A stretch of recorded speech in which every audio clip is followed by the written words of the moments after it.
रुकिए, एक पल के लिए ठहर जाइए। इस वीडियो को आगे बढ़ाने से पहले बस एक सेकंड के लिए अपनी आंखें बंद कीजिए और उस इंसान का चेहरा याद कीजिए जिससे आपने शादी की है। वो इंसान जिसने आपके लिए अपना घर छोड़ा है या जिसने आप पर अपनी पूरी दुनिया न्यौछावर कर दी है। अब खुद से एक सवाल पूछिए, क्या आपने कभी अपने विचारों, अपनी बातों या अपने कर्मों से उस इंसान का विश्वास तोड़ा है? क्या आपके जीवन में कोई तीसरा व्यक्ति है? अगर आपका जवाब हाँ है तो इस पवित्र रिश्ते की कसम इस वीडियो को यहीं रोक दीजिए, क्योंकि आगे जो बातें गरुड़ पुराण के संदर्भ में बताई जाएंगी उन्हें सुनने के बाद शायद आपकी रातों की नींद उड़ जाएंगी। आपकी आत्मा तक हिल सकती है जब आपको पता चलेगा कि मृत्यु के बाद एक विश्वासघाती आत्मा को किन परिणामों का सामना करना पड़ता है। अब निर्णय आपका है, क्या इस सच से दूर भागना है या फिर उस कड़वे सच का सामना करना है जो कर्मों के रूप में हर इंसान का इंतजार करता है।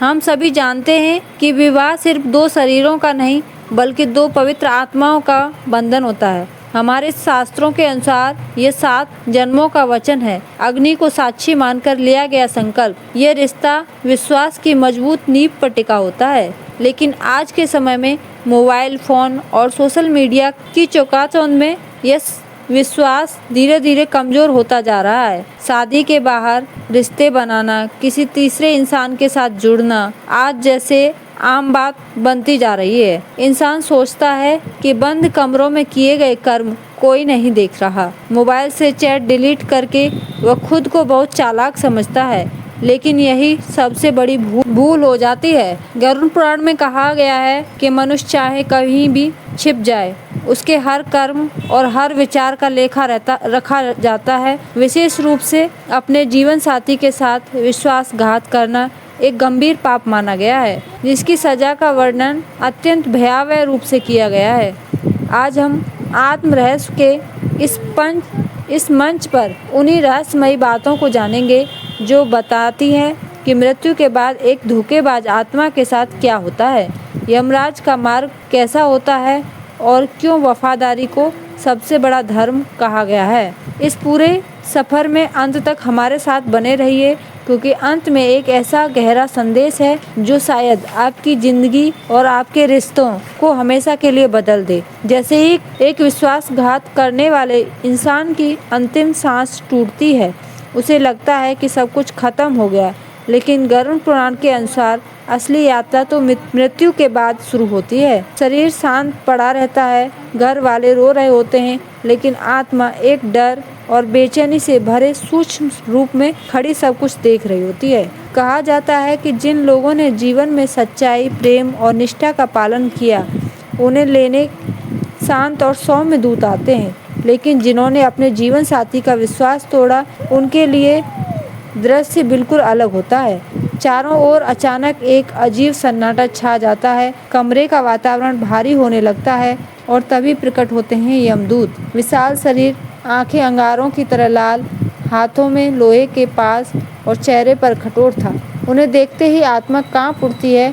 वह छिपने की कोशिश करती है, अपने ही शरीर में वापस जाने की कोशिश करती है, लेकिन अब बहुत देर हो चुकी होती है। यमदूत उस आत्मा से कहते हैं, जब तुम अपने जीवन साथी से झूठ बोल रहे थे, जब तुम किसी और के साथ समय बिता रहे थे, तब तुम्हें अपने रिश्ते की पवित्रता याद नहीं आई। आत्मा रोती है, गिड़गिड़ाती है, मुझे माफ़ कर दो, मुझे एक मौका और दे दो। लेकिन कर्मों का न्याय भावनाओं से नहीं बदलता। इसके बाद शुरू होती है यमलोक की वह कठिन यात्रा, जहाँ न छाव होती है न पानी, सिर्फ तड़पती हुई राह, कांटे और पश्चाताप। गरुड़ पुराण में बताया गया है कि इस यात्रा के दौरान आत्मा को अपने हर कर्म का एहसास कराया जाता है। हर झूठ, हर छल, हर टूटे हुए विश्वास की पीड़ा उसे भीतर तक महसूस होती है। और फिर 47 दिनों की उस कठिन यात्रा के बाद वह आत्मा पहुंचती है यमराज के दरबार में, जहां ना कोई बहाना चलता है, ना कोई झूठ, सिर्फ कर्मों का सच सामने होता है। यमलोक का वह दरबार बेहद विशाल और गंभीर होता है। चारों तरफ गहरा सन्नाटा, बीच में यमराज अपने सिंहासन पर विराजमान और उनके पास चित्रगुप्त, जिनके सामने कर्मों का विशाल लेखा खुला होता है। जैसे ही वह आत्मा वहां पहुंचती है, उसके कदम कांपने लगते हैं। अब उसे समझ आने लगता है कि धरती पर किए गए कर्म अभी छिपते नहीं। यमराज गंभीर स्वर में कहते हैं, हे चित्रगुप्त, इस आत्मा के कर्मों का विवरण सुनाया जाए। चित्रगुप्त अपनी दिव्य पुस्तक खोलते हैं। उसमें इस इंसान के जीवन का हर छोटा बड़ा कर्म दर्ज होता है। कब किसने झूठ बोला, किसका विश्वास तोड़ा, किसे आंसू दिए, सब कुछ। वह आत्मा शर्म और डर से सिर झुका लेती है। उसे एहसास होने लगता है कि कुछ पलों के आकर्षण के लिए उसने एक रिश्ते को चोट पहुंचाई। तब यमराज कहते हैं, विवाह केवल एक सामाजिक बंधन नहीं, यह विश्वास, जिम्मेदारी और सम्मान का व्रत है। जो व्यक्ति अपने स्वार्थ या वासना में अंधा होकर इस विश्वास को तोड़ता है, वह केवल अपने साथी को ही नहीं, अपने धर्म को भी दुख पहुंचाता है।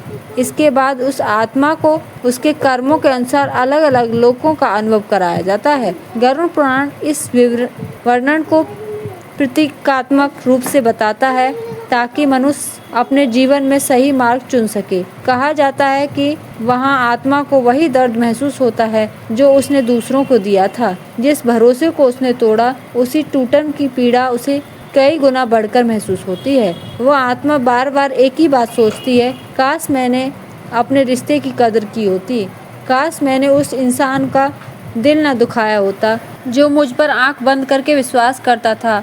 लेकिन उस समय पछतावे के अलावा कुछ नहीं बचता। इसीलिए शास्त्र बार बार कहते हैं, रिश्तों में सच्चाई रखो, वफादारी रखो, क्योंकि विश्वास टूटने की आवाज़ भले बाहर न सुनाई दे, लेकिन उसकी गूंज आत्मा तक पहुंचती है। और याद रखिए, पाप से बड़ा कोई बोझ नहीं और सच्चे पश्चाताप से बड़ी कोई मुफ्ती नहीं। लेकिन कहानी यही ख़त्म नहीं होती। यमराज के दरबार में खड़ी वह आत्मा अब पूरी तरह टूट चुकी होती है। उसे अपने हर कर्म पर पछतावा होने लगता है। वो बार बार अपने परिवार, अपने जीवन साथी और अपने बच्चों को याद करती है। उसे एहसास होता है कि जिन लोगों ने उस पर सबसे ज़्यादा भरोसा किया, उन्हीं को उसने सबसे ज़्यादा दुख दिया। तभी यमराज शांत लेकिन कठोर स्वर में कहते हैं, मनुष्य को जीवन इसीलिए दिया जाता है ताकि वह प्रेम, सत्य और धर्म का पालन करे। लेकिन जब इंसान अपनी इच्छाओं में अंधा होकर दूसरों के विश्वास को तोड़ता है, तो वह स्वयं अपने जीवन को अंधकार में धकेल देता है। फिर चित्रगुप्त उस आत्मा को एक दर्पण दिखाते हैं, लेकिन वह साधारण दर्पण नहीं होता। उसमें आत्मा अपने कर्मों का प्रभाव देखती है। वह देखती है उसके झूठ की वजह से उसका जीवन साथी रातों में रो रहा है, उसके बच्चों का परिवार टूट रहा है, घर का सुख और शांति खत्म हो चुकी है। वह आत्मा चीख पड़ती है, मुझसे गलती हो गई, मुझे एक मौका और दे दीजिए। लेकिन समय कभी पीछे नहीं लौटता। गरुड़ पुराण का संदेश यही है कि इंसान को अपने कर्मों का फल अवश्य मिलता है। जो जैसा बोता है वैसा ही काटता है। लेकिन इसी के साथ शास्त्र एक आशा भी देते हैं। अगर इंसान जीवित रहते हुए अपनी गलती स्वीकार कर ले, सच्चे मन से पश्चाताप करे और अपने रिश्तों को फिर से सम्मान देना शुरू कर दे, तो बहुत कुछ सुधर सकता है। क्योंकि भगवान दंड देने से पहले सुधार का अवसर जरूर देते हैं। इसीलिए अगर आपके जीवन में कोई ऐसा रिश्ता है जिसे आपने अनदेखा किया है, अगर कोई ऐसा इंसान है जो सिर्फ आपके एक सच्चे शब्द का इंतज़ार कर रहा है, तो देर मत कीजिए। आज ही अपने रिश्तों को समय दीजिए, अपने जीवन साथी का सम्मान कीजिए, उनसे प्रेम से बात कीजिए। क्योंकि इस दुनिया में सबसे बड़ी दौलत पैसा नहीं, बल्कि वह इंसान है जो हर परिस्थिति में आपका साथ निभाता है। रात गहरी हो चुकी थी, यमलोक का वातावरण शांत था, लेकिन उस आत्मा के भीतर तूफान चल रहा था। अब उसे समझ आ चुका था कि इंसान अपने कर्मों से कभी नहीं बच सकता। धरती पर बोले गए झूठ, छुपाए गए रिश्ते और किसी के भरोसे के साथ किया गया खिलवाड़, सबका हिसाब होता है। तभी यमराज उस आत्मा के एक अंतिम प्रश्न पूछते हैं, क्या तुम्हें अपने किए पर सच्चा पश्चाताप है? आत्मा कांपती हुई आवाज़ में कहती है, हाँ प्रभु, काश मैंने उस इंसान की कद्र की होती जो मुझसे सच्चा प्रेम करता था। काश मैंने क्षणिक आकर्षण के लिए अपना घर बर्बाद न किया होता। यमराज कुछ क्षण शांत रहते हैं, फिर कहते हैं, गलती करना मनुष्य का स्वभाव है, लेकिन गलती को सही मान लेना सबसे बड़ा अज्ञान है। तो इंसान समय रहते संभल जाए, सत्य का मार्ग चुन ले और अपने रिश्ते को फिर से पवित्र बना ले, उसके लिए अभी भी आशा बाकी रहती है। इसके बाद वह आत्मा धीरे धीरे समझने लगती है कि जीवन का असली सुख बाहरी आकर्षण में नहीं बल्कि सच्चे रिश्तों में छुपा होता है। गरुड़ पुराण का यही संदेश है। वासना कुछ पलों का सुख दे सकती है, लेकिन विश्वास जीवन भर का सहारा देता है। जिस इंसान के साथ आपने 7 वचन लिए, जिसने आपके सुख दुख में साथ निभाया, उसका दिल तोड़कर कभी सच्ची शांति नहीं मिल सकती। इसलिए अगर आपके जीवन में अभी भी कोई भ्रम या कोई गलत रास्ता या कोई छुपा हुआ झूठ है, तो समय रहते खुद को बदल लीजिए, क्योंकि कर्मों का न्याय देर से ज़रूर होता है, लेकिन होता अवश्य है। और याद रखिए, वफादारी सिर्फ एक रिश्ता निभाने का नाम नहीं, बल्कि यह आपकी चरित्र की सबसे बड़ी पहचान है। अगर आत्म रहस्य की इस कहानी ने आपके दिल को छुआ है, तो उसे उन लोगों तक ज़रूर पहुंचाएं जो रिश्तों की कीमत भूलने जा रहे हैं। हो सकता है आपका एक संदेश किसी टूटते हुए परिवार को बचा ले, किसी भी आंखों के आंसू रोक दे और किसी इंसान को सही रास्ते पर वापस ले आए। अपने कर्म पवित्र रखिए, अपने रिश्तों को सम्मान कीजिए और हमेशा सत्य के मार्ग पर चलते रहिए। कमेंट में अपनी राय बताएं और चैनल को जरूर सब्सक्राइब करें। नारायण नारायण।